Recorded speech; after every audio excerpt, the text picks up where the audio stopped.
Hi, so in my last video I went over the genre of Isekai and some of the common problems seen in many of the recent entries in said genre. I also gave a list of 7 questions I felt a story should try to answer well in order to justify its use of the Isekai genre.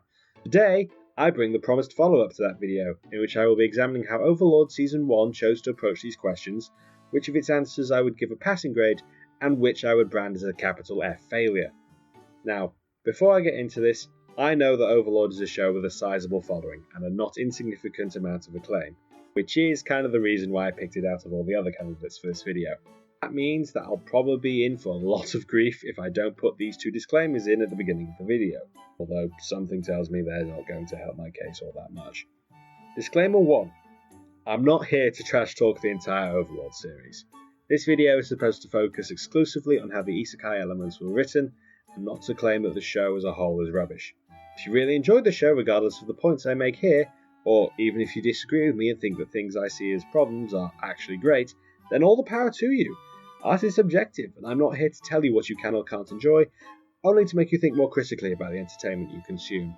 So please, feel free to let me know what parts of Overlord you really enjoy or think are written well. Just don't be the person who shouts at me for voicing a different opinion. Disclaimer 2. This video is only about the plots covered in the 13 episodes that make up the first season of Overlord, which was released back in 2015. This is a very deliberate choice on my part because that's the limit of my experience with Overlord, if you don't count the first season of the Isekai Quartet, that is.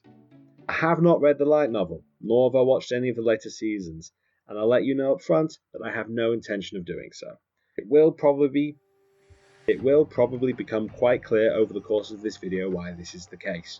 So, obviously, if any of the problems that I raised about Season 1 were better written in the light novel, or are fixed in Seasons 2 and 3, I'm not going to know about that, and it won't be included here. This isn't to say that those pieces of media don't matter, but I will be looking at Season 1 in isolation here, so any arguments based on what other media bring to Overlord aren't of real concern to me. If the light novel did it better, then Season 1 was a poor adaptation, and if the other seasons solved my complaints about the first one, that still means that Season 1 was lacking or flawed in some way. So, with that dotted line drawn around my neck, let's move on to the actual content of this video. I am definitely going to weep hell for this. So, as a quick refresher for anyone who hasn't seen my previous video or simply hasn't seen it in a while, here are the 7 questions I introduced in that video and will be using again today to assess Overlord's writing with. How many people are being isekai'd, and if more than one, what are their relationships with each other? What was the experience of your characters in their original world, and how does it affect their abilities and competencies in the current world? What means of transportation do the characters experience, and how does this affect the overarching plot of the story? Who summoned the characters, and or why were they transported? Who summoned me? How many other isekai people already inhabit this world, and how do they interact with each other? How do the natives of the world respond to the isekai characters?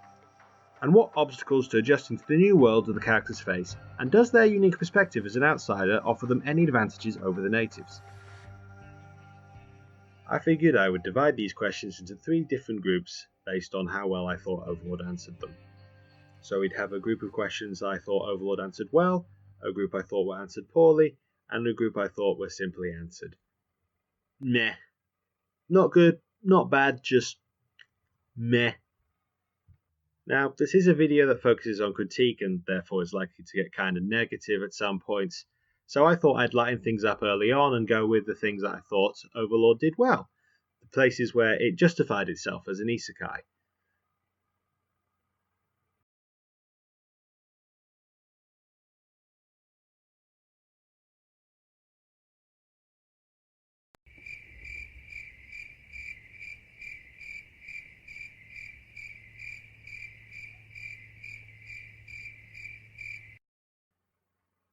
At this point, I think it's important for me to add a caveat into this. I am not going to include the absence or lack of a trope or storytelling beat as a positive. A lot of the praise I hear about Overlord is about what the show isn't or what it doesn't include, but this in itself is not enough to make the show good. A video of paint drying doesn't include a loud teenage idiot protagonist, the power of friendship, or other shonen nonsense. That doesn't mean I'll watch it if I'm looking for a good time. With that out of the way, it's time to move on to the neutral aspects of Overlord storytelling, the bits that I thought were simply okay. They weren't particularly thrilling or exciting, but neither were they particularly negative or distasteful, so just alright, I guess. First of all, the natives. It's hard to say much about the natives of the New World that Ainz runs into, simply because the vast majority of them end up dead in short order. Those that do happen to escape Ainz's grim reaper-looking ass are usually left with the impression that Ainz and his followers are really powerful individuals who are not to be fucked with. Apart from, that is, a small handful of background characters that only see Ainz in his disguised form and not in combat, where he's built the facade of being an incredibly skilled wandering swordsman and rapidly risen in the ranks of the local guild. And yay for that original plot point. So, to a handful of people, Ainz is just a really strong and mysterious adventurer, and to a few others he's a wandering embodiment of death, a literal bogeyman they hope never to see again. Shame that that's not really important, though. Ainz is not in the least bit concerned about the people of the New World as long as they are not a threat to Nazarick, and coincidentally, neither does the plot. So, I can't really complain. There's some interesting potential in this dynamic, but the lack of narrative focus and the fact that most of these characters are dead generally means that the way Overlord answers this question isn't a sustaining aspect of this story. Also, with Ainz keeping the fact that he's from another world a secret, there's nothing about his interactions with the people of the New World that is unique to the Isekai genre. Next, transportation. The who, what, and why. So I'm mashing 3 of these questions together here because Overlord has the same answer for each of them. How were characters transported? It's a mystery. Who's behind the transportation, and what is their goal? It's a mystery. Has anyone else been transported here, and are they friend or foe? It's a mystery. As much as I would like to, I can't come to a definitive judgment on the quality of the answers to these questions, because they are simply not provided in Season 1. These sides of the story are incomplete, and therefore I can't say with confidence whether they help or hinder the story more.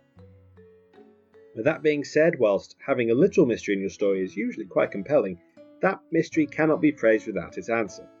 As Uncle Arcada said himself, the ending is paramount, and as far as the mystery goes in Overlord, the promise of the ending is all the mystery really has going for it. As important an aspect of the narrative as these questions are to it, Overlord is not a show that prioritises its mystery, and does not weave an intricate plot of intrigue around it. Much of the show's story has the mystery element on the back burner, hanging around in the background of the show, supposedly building a sense of suspense as to what dangers the characters might find outside the walls of their home. This theme of suspense is quite considerably undermined by Overlord's other narrative choices, however, as the show quickly establishes a pattern of presenting Ainz with an opponent that, to the audience's eyes, appears intimidating, but one that the spooky, scary protagonist always tosses away with a flick of his skeletal wrist, and not so much as the batting of the eye. Not that Ainz is really capable of... Can I say that about skeletons? Is that considered offensive? You know what? Never mind. Suffice to say that by leaving these 3 questions unread, Overlord doesn't do anything that actively detracts from its storytelling, but at the same time it also contributes nothing to it either, and allows other aspects of the story to undermine it. So, no points gained here, but no points lost either. Making a judgment on whether the answers to these questions do justice to the Isekai genre would require me to find them, probably by watching the other seasons of Overlord, but if you keep watching this video, you'll find out why I might not be all that interested in doing that. So, those keeping track will know that I posited 7 questions regarding the Isekai genre, and that I have already answered 4 of them. Some of you will therefore be assuming that this last segment, regarding which questions I think are answered poorly, will be much shorter, given that I only have 3 questions left to go over. To those poor fools, I apologise in advance. Are you fucking ready, kids? Characters and relationships. First, our protagonist is an average salaryman from the year 2138, who we are introduced to by the name of his video game avatar, Momonga. Much as we are not given the character's real name, we never see his real body, only being shown his calcium-rich character in his favourite MMORPG, named Yggdrasil. Yggdrasil is due to be shut down shortly, but Momonga is the only player of his guild who has the time to remain in the game in its final moments. Secondly, the other characters to be chosen by Truck-kun, patron god of Isekai, are the non-player characters that Momonga's guildmates created to guard the halls of their dungeon for them. Each of them has some backstory and basic personality written into their character biographies by their creators, but as simple computer programs, they aren't truly alive, instead only acting in response to basic commands given to them by Momonga. When the Isekai happens, Momonga finds that the reality he is in is no longer virtual, and has become very much real. Likewise, all the NPCs are also very real and very much living sentient beings now. What's more, the NPCs have no knowledge of their Isekai or their previous existence as computer programs, and fully believe that they've always been alive and in service of Momonga's guild. This is confusing, both for Momonga and the audience, but it doesn't matter. Momonga certainly shows no interest in this phenomenon, and neither does the plot. So, to answer the question as simply as possible, an entire MMO dungeon of characters is transported to another world, and all the ex-NPCs loyally and unfalteringly serve the protagonist. All of them. Every single last one. They all have the exact same relationship with him. Because that's interesting. Alright, I admit there are a couple of unique relationship dynamics between Momonga and his servants. For anyone watching who hasn't seen Overlord, I'm going to give you a few moments to guess what they might be.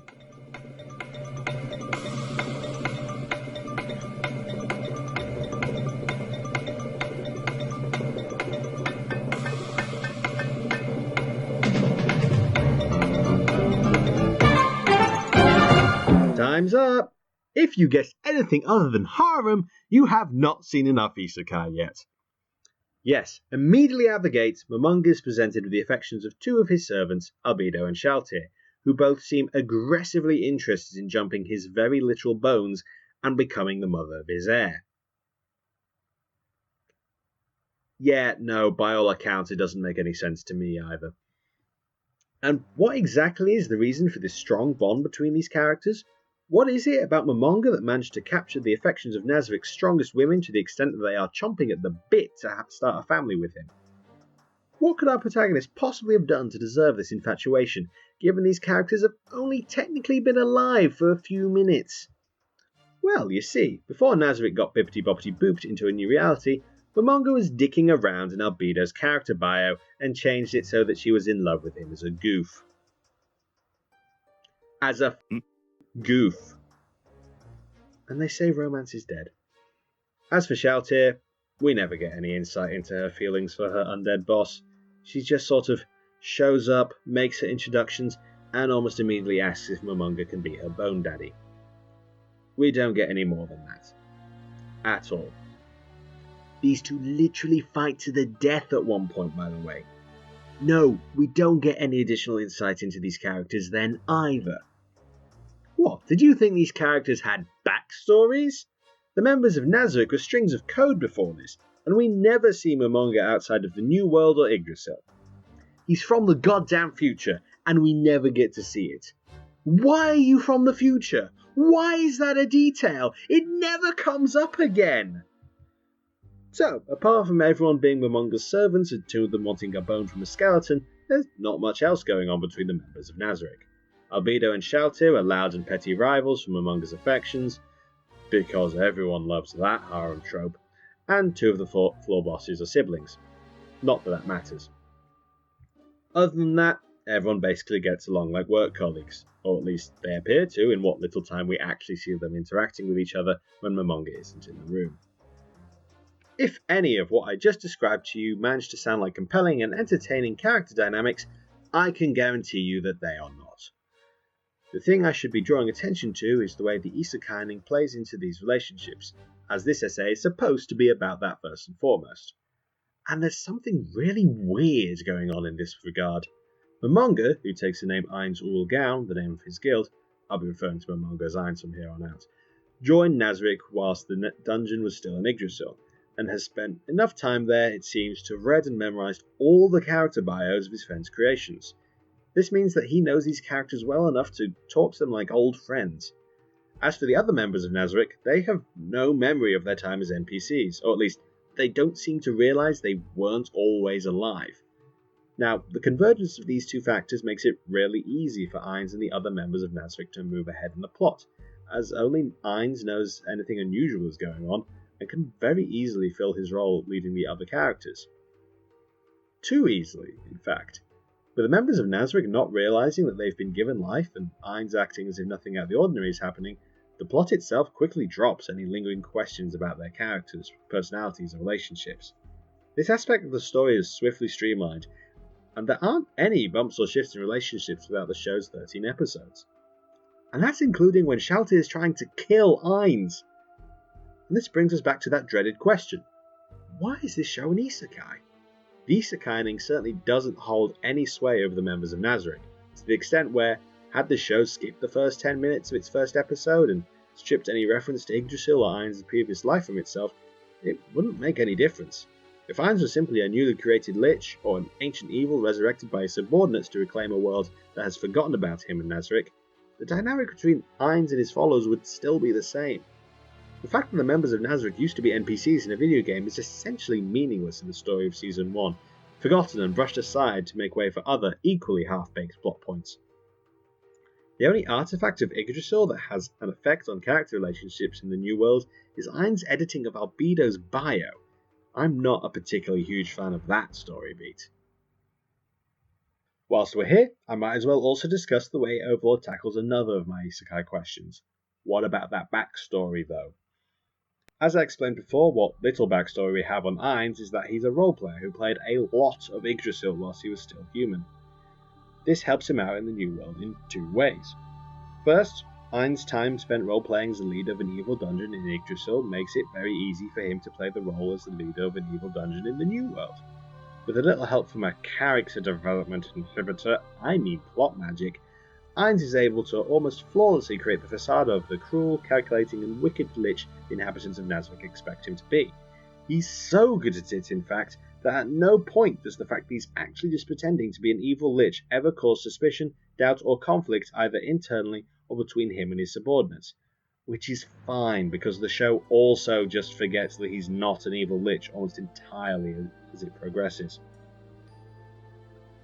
Secondly, the obsessive amount of time Ainz spent in Yggdrasil makes him an expert in the magic system that was part of the game, and also grants him great tactical ability in the use of said magic.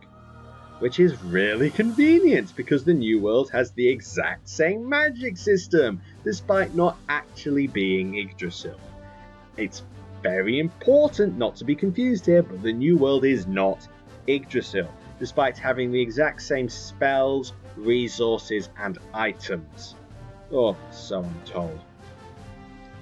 So, other than one skill that basically becomes his personality over the course of the story, and one that is largely redundant given that Ainz is so much more powerful than anyone from the New World that he doesn't need strategy to win fights, Ainz is showered with a whole bunch of other bonuses to help him get started in the New World. Chiefly, he gets a sweet crib in the form of Nazarick, a massive impenetrable dungeon with a vault full of gold and insanely powerful magic items, and a small army of loyal followers, each of which is also way overpowered compared to the rest of the New World. He's also got a full suite of max level magic powers, including ability to change his class into a slightly weaker but still OP sword fighter. So basically he's playing with cheats enabled. And once again, none of the other members of Nazarick have any actual prior experience before being transported to the New World, although this doesn't slow them down in the slightest, as each and every one of them is able to fight right away beyond the level of any of the New World's residents. Even more so than Ainz' godlike power, the members of Nazarick don't feel like their strength has been earned, as they have quite literally just been created to be that strong by other people. And it's these facts about the members of Nazarick that starts to take me out of Overlord's plot.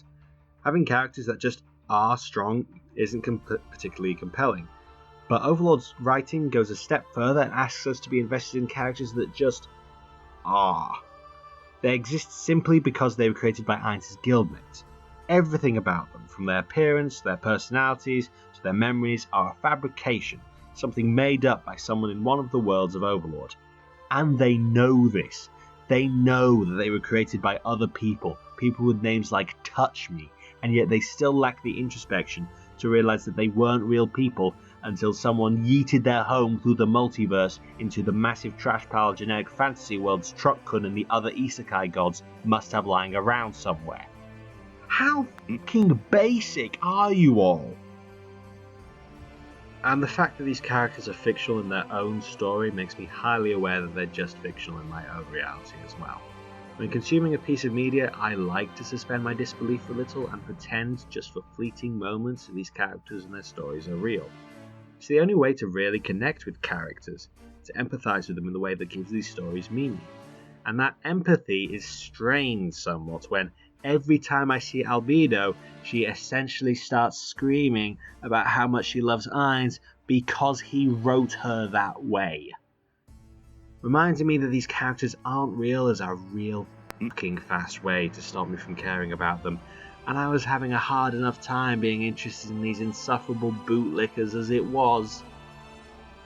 These characters would legitimately have been better if there was no isekai aspect to Overlord's story to undermine them with. If they were each their own individuals who had found their way to Nazarick to escape the persecution of the humans, which is essentially the story used for the player characters of the guild that we never get to see, and had built a home and family together under the protection of Ainz rule down, then I could respect them as characters better. But instead, the reasons behind their motivations, personalities, abilities, and goals can all be summarized with because they were written that way. How am I supposed to care that Albedo wants to make bone babies with Ainz if the reason for doing so is because he reprogrammed her on a fucking whim? That's not just unempathetic, that's downright off-putting. Of all the choices Overlord's story chooses to make over the course of its plot, this is most definitely the one I like the least. Whilst other plot points feel uninspired, underwhelming, or unfulfilled, the decision to have all of Ainz' servants be former NPCs and have them have absolutely no character growth around that fact, or any character growth at all, severely detracted from my enjoyment of the story. And last but not least, obstacles. As an isekai, Overlord doesn't sweat the small stuff. Ainz starts with his very own fortress home right out the gate, along with all the riches, tools, gadgets and gizmos he could ever need. And the man's a skeleton, so it's not like he needs to worry about food or anything. All that stuff would just get in the way of his usual routine of travelling the world, meeting new and interesting people, and killing them anyway. It's fair to say that, out of pretty much every isekai protagonist in existence, Ainz has the fewest number of obstacles he has in front of him in the new world. So much so that the only real threat facing him or his home is the unknown. Certainly it isn't anyone he actually meets during his exploration.